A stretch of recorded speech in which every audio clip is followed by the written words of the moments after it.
So let's do a little bit more porch talk here. Yeah, I got the cicadas and whatever else is out here making racket, but I knew when I put the Shield Plus carry comp video up and did not have all things nice to say about it, that people would come out of the woodwork just like they did before.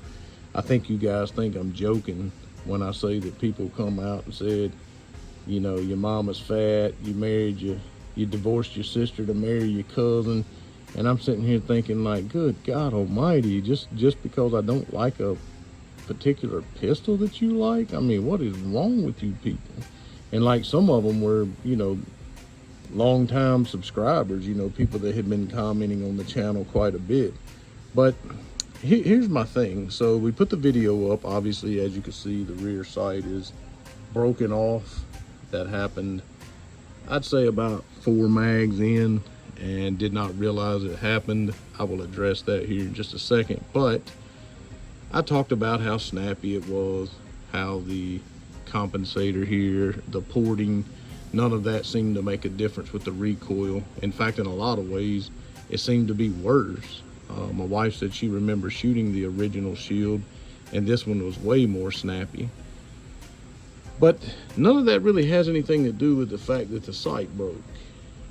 And so instead of everyone focusing on that, we, as I knew I would, have gotten the comments, oh, them people don't know how to shoot. Look at how they're shooting, how they're holding the thing. Like, it ain't the gun, it's the shooter.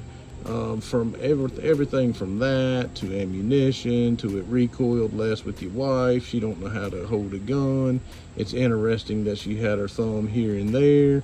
I mean, just on and on through the comment section. Some of them so bad I just had to delete them before anybody was even able to see them and report them to YouTube. And I just don't get it, again, because everyone wants to blame the ammunition. They want to blame the shooter. They want to blame, how was the shooter not able to see the sight well before he actually realized it was missing? I mean, how was he shooting it without a rear sight? Again, we'll address that here in just a second.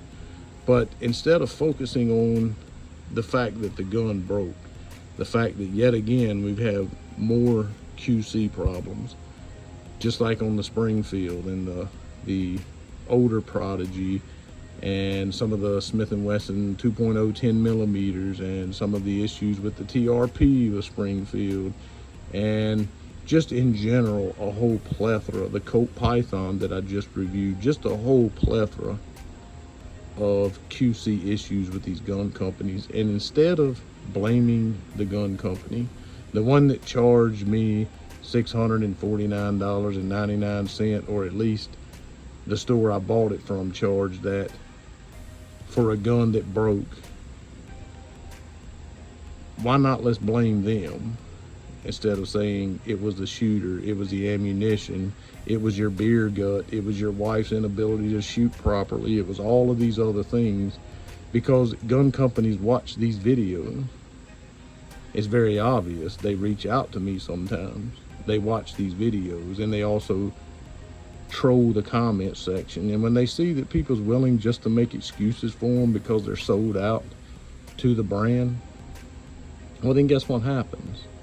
They just keep on beta testing, putting the crap out, baking it into the price for you to have to send it back to them. And then once you figure out all the problems with it and they get it fixed, they'll drop the price on the gun, and you overpaid for it because you wanted the newest and best, only that it was not the best.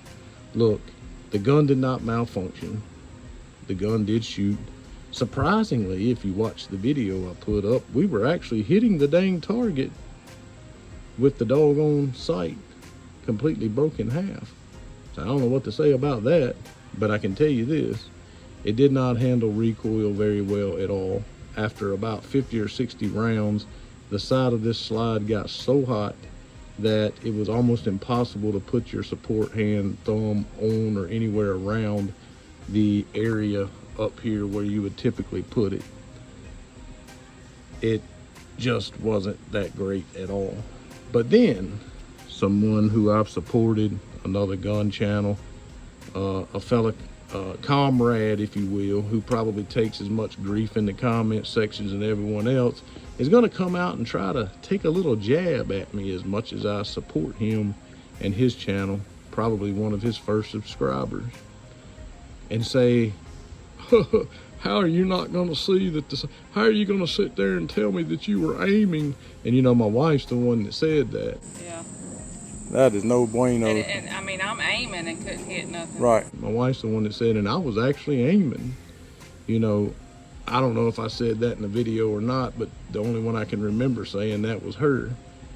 And so he's basically attacking my wife and the fact that she wasn't able to see the rear sight.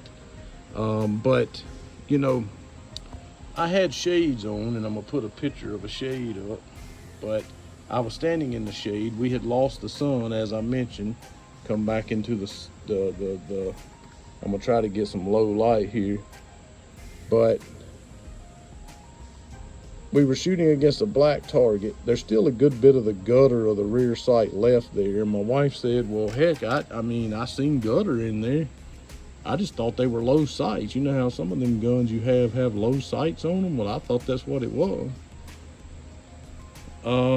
Yeah, no, what it was is that we had been out there reviewing the Prodigy comp, the new Prodigy comp, and we had sunlight when we got out there. And typically I'll bring my readers or my prescription glasses whenever I go out during low light situations, but it was super sunny when we got out there, and all I brought with me was my sunglasses. And we shoot on a black target. Say what you will about shooting on a black target, fair enough.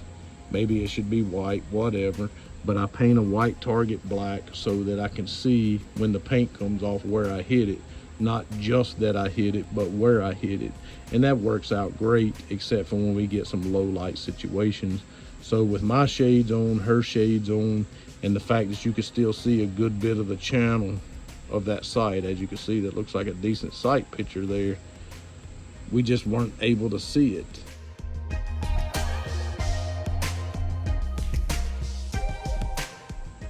Until I was looking at it from this angle here in the video, as you saw.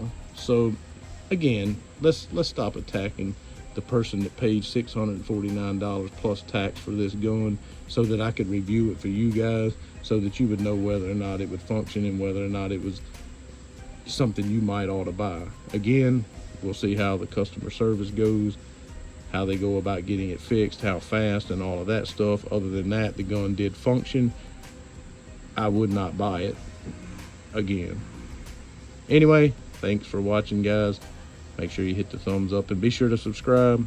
Go over, check out our website, gsquaredtactical.com. Check me out on Patreon and Rumble, and may God bless.